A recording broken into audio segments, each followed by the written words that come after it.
We know that all things have a home. The birds have nest, the bee a hive, the fox a lair, and we humans have a home, of course, and our homes shelter us, our bodies, and they protect those we love. But what about a home for the soul? Today's challenging scriptures remind us prayer is the home for our souls. We listen to our first reading with a bit of horror.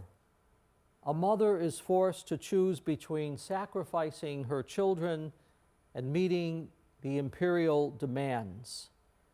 And in her wisdom, as we look further into the reading, she chooses to remain faithful to the covenant of her ancestors, a covenant with God that she trusts with all her heart. And then in the gospel, the Sadducees, in an attempt to corner Jesus, they ask him about a particular marital situation. A brother-in-law marries a widow to keep the family's land and name. We've heard that story before. And Jesus responds by teaching about the resurrection in the Jewish tradition and how, as we heard in the gospel, the resurrected life is not bound by earthly rules. And so at the heart of these thought-provoking and challenging readings is an encouraging message not to be missed. And that is, in all things, our Lord is always faithful to us.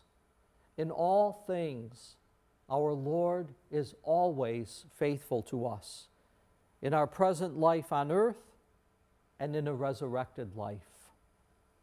And so you see, friends, prayer, staying close to Jesus in our worship and in our own private prayer, is the home for our soul. A soul without prayer is a soul that is homeless.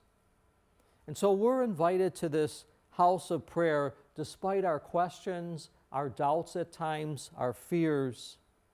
We're invited to that home.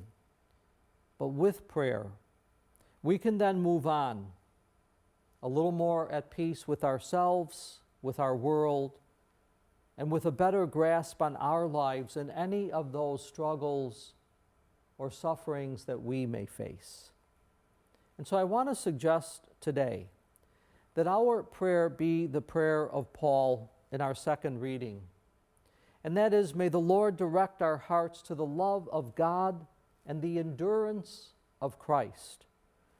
When we do so, when we stay close to God and to our Lord Jesus Christ in our prayer, we come to intimately know and believe God is not the God of the dead, but the God of the living. This house of prayer is where our souls will always find rest and peace.